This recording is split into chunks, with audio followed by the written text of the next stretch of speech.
भिक्षाम देहि। प्रणाम महात्मन। कल्याण हो। देवी, हम बहुत दूर से आए हैं और भूखे हैं। तुम्हारी कुटिया देखकर इस आशा से यहाँ आए हैं कि हमें कुछ खाने को मिल जाएगा। अवश्य महात्मन, आप यहीं ठहरिए, मैं आपके लिए यथासंभव भोजन लाती हूँ। देवी, हम यात्रा से क्लांत हैं, हमें विश्राम की भी आवश्यकता है। क्षमा करें, इस समय मेरे पति कुटिया में नहीं है, इसलिए मैं आपका स्वागत नहीं कर सकती। परंतु कृपा करके आप वहीं ठहरिए, मैं आपके लिए भोजन लाती हूँ।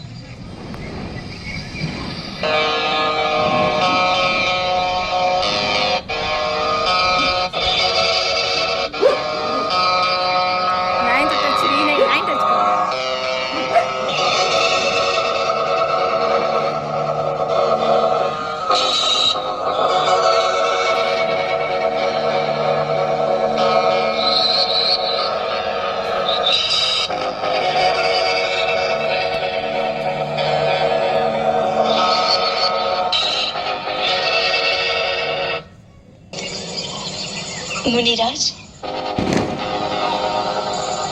मैं आपके लिए भोजन लाई हूँ, ये लीजिए।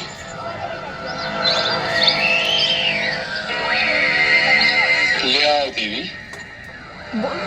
कृपया आप ही को यहाँ आना होगा। अब तो हमने आसन जमा लिया है, यात्रा से थके हुए हैं, बार बार उठा नहीं जाता। जो कुछ देना है यही ले आओ। भगवान, मैं इस सीमा से बाहर नहीं आ सकती, आप ही को कष्ट करना होगा। देवी, तुमको यारी कन्या नहीं लगती? द्वार पर आया हुआ अतिथि भगवान का रूप होता है और तुम हमारा तिरस्कार कर रही हो। नहीं अतिथि देवता, मेरे यहाँ न आने का कारण आपका तिरस्कार करना नहीं। वास्तव में मेरे देवर मेरी सुरक्षा के लिए एक सीमा की रेखा खींच गए हैं, इसलिए मैं बाहर नहीं आ सकती। कृपा करके अपनी बात का बुरा न माने। बस, बहुत हो चुका। तुम बार बार हमारा तिरस्कार कर रही हो।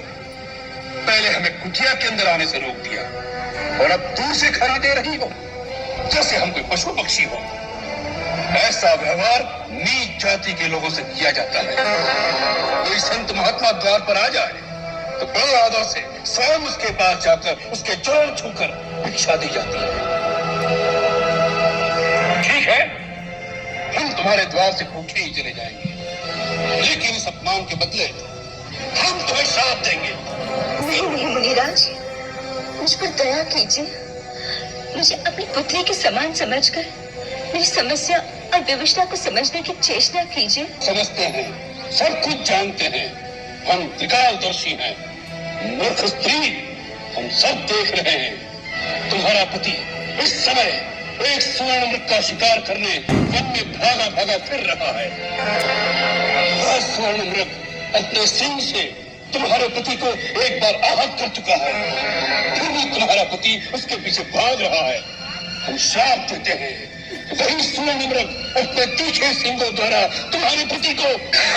नहीं, अब मुझे श्राप मत दीजिए, मैं वहीं आती हूँ।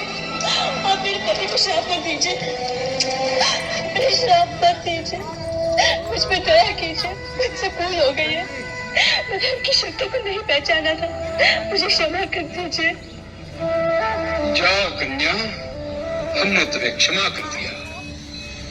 हम तुम जैसी सुंदर नारी के विष्णु नहीं देख सकते।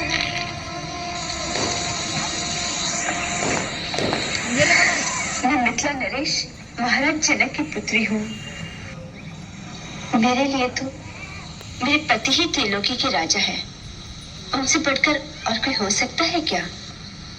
अवश्य हो सकता है, हम तुम्हें बताते हैं। सीते,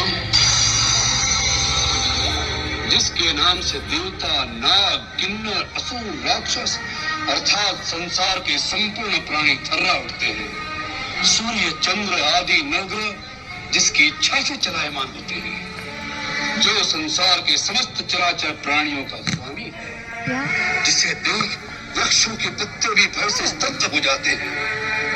अरे वायु भी जिसके सामने सांस नहीं ले सकती। तुम तो उस लंकाधिपति रावण की पत्नी होने योग्य हो। ऐसे पाप पूर्ण वचन कहते हुए तुम्हें लज्जा नहीं आती? कोई महात्मा के वेश में तुम्हें दुरात्मा हो। कौन हो तुम? तुम्हारा दास, वही लंकेश्वर रावण।